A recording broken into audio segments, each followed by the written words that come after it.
Welcome to Arab Social Media Forum, 8th edition. I'm very happy to have you here. Thank you. I'm very happy to be here.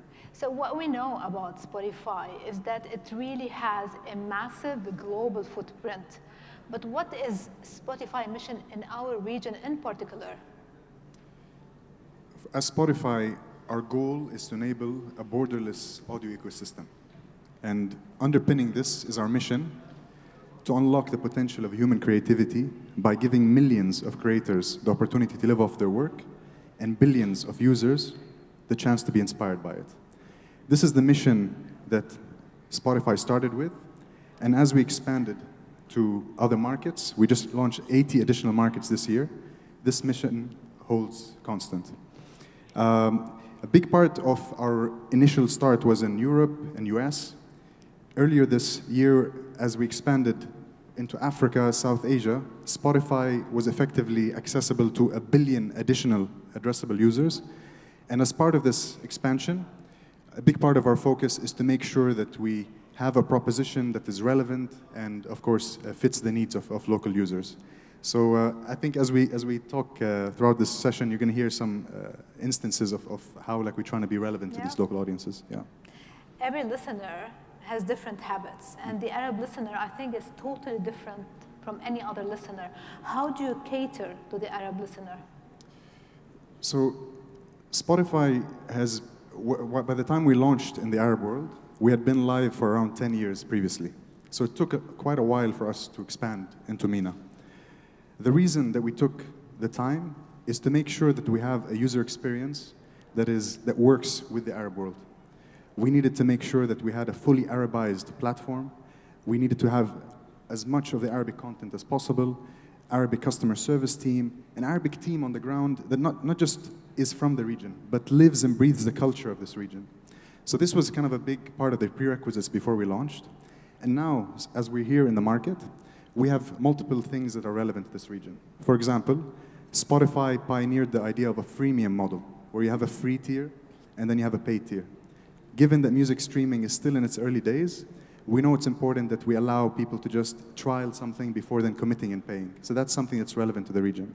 Another thing is we know that in this region not everyone has a high-end 5G device.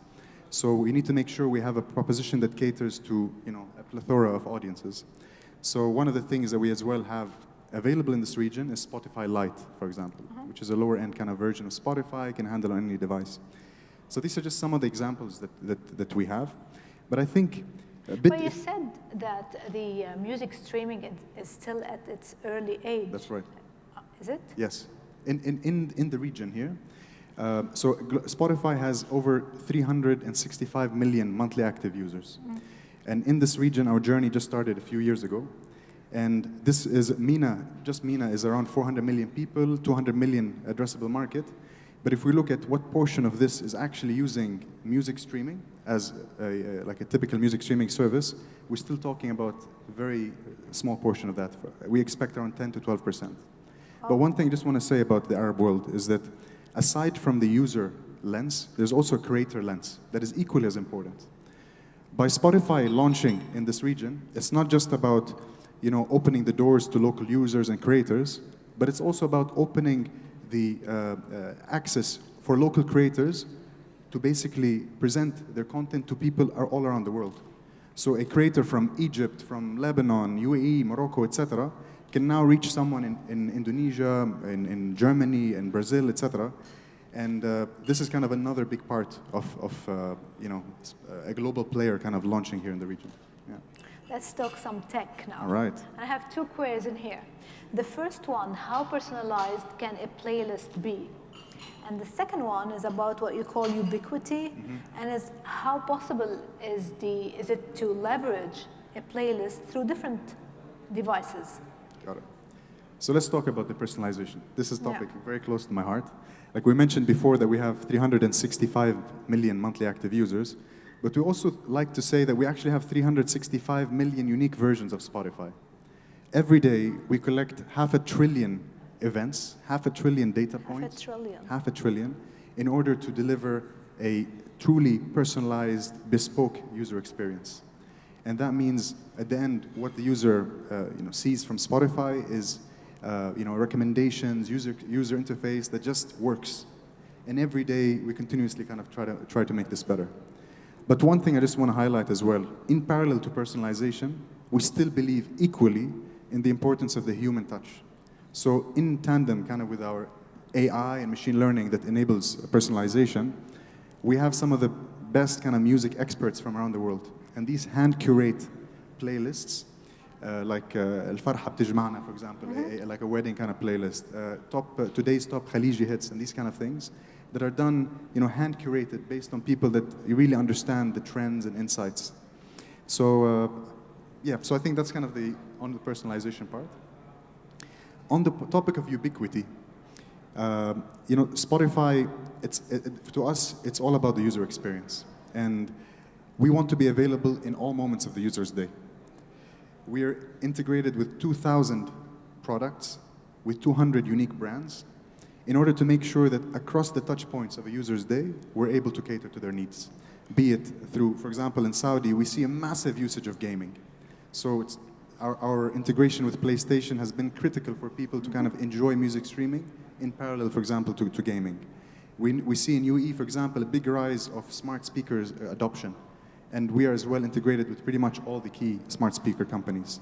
The list goes on with wearables, with like multiple smart TVs, etc. So it's critical for us. It's not about just being integrated, but it's about being available in each of the touch points of the user's day. How about moving a playlist from one platform to the other, so that I know what happens to my playlist if I move to Spotify?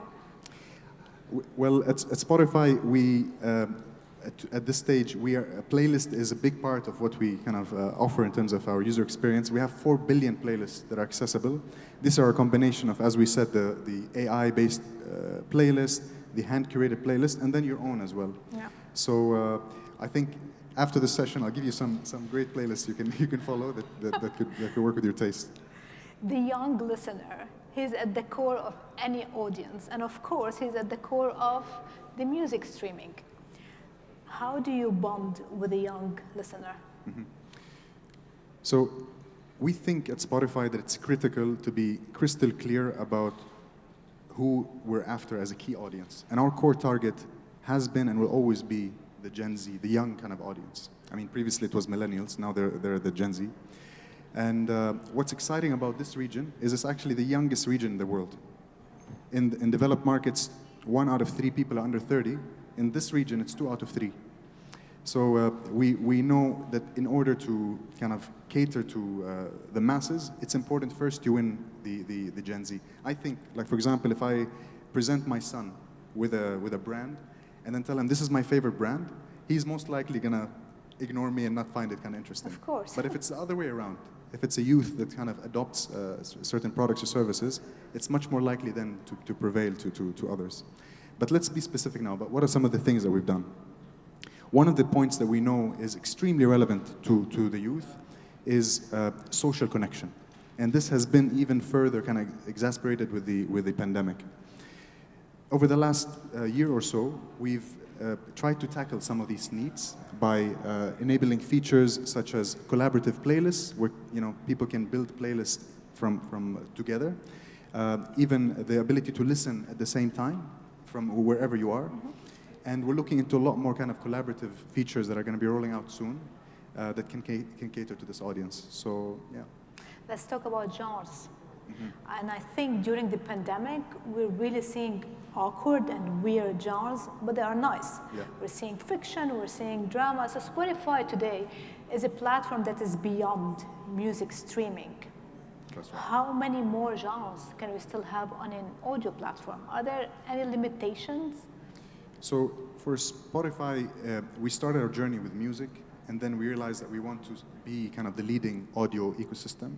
So then we expanded to podcast a few years ago, and then recently we acquired Locker Room, which we rebranded to Greenhouse, which is a live audio kind of experience. And we think the potential for audio is just limitless. Each of those has their own intricacies, but since you're talking about genres, maybe we could zoom in a bit about music genres in the region. Like subgenres. Like for example, in UAE, from a music perspective, you know, UAE. Just look around here. It's a cultural melting point. People from all over the world, and we see like international music heavily kind of leading the charts. Yeah, the thing is, when we talk about the Arab listener, Yeah. it's not just Arabic music. Correct. So it's a wider range of music. 100%, 100%. Like if we look at, for example, Saudi, we see very different kind of listening behaviors. From one perspective, we see a very big interest towards more traditional music, like shaylat, but we also see a big kind of followership for the likes of K-pop, Yeah. massively. If we go to Egypt, we see, like, aside from the typical kind of tier one pop, we see a big kind of, people leaning towards maharaganat, people leaning towards indies, really cool bands like Kairoki and Sharmoofers, etc. If we go even more west to Morocco, there's a massive rise of hip hop. And it's just interesting that it's not just about music, but it's also a lot of this content's actually reflecting the local culture. And it's through platforms, not just Spotify, but the whole industry can help fuel this kind of an advanced culture a lot more. Yeah, but thing is, podcasts weren't very expected, but the other genres were not expected at all. Yeah. What's coming next? So I think we started a podcast journey a few years ago, probably 2-3 years ago, and we moved into the live audio experience just earlier this year. So like I said, there's going to be a lot coming, but I think it's not just from an audio experience perspective. Some of the things we're looking into is monetization. How do we find new ways to basically compensate creators? How do we make the platform even more engaging? How can we make it more kind of socially integrated? So I think the way we see it is not kind of like a expansion in a linear way, but actually it's branching out and we can into different areas. Yeah. Tamim, thank you very much for this interview and for being here with us. Thank you very much.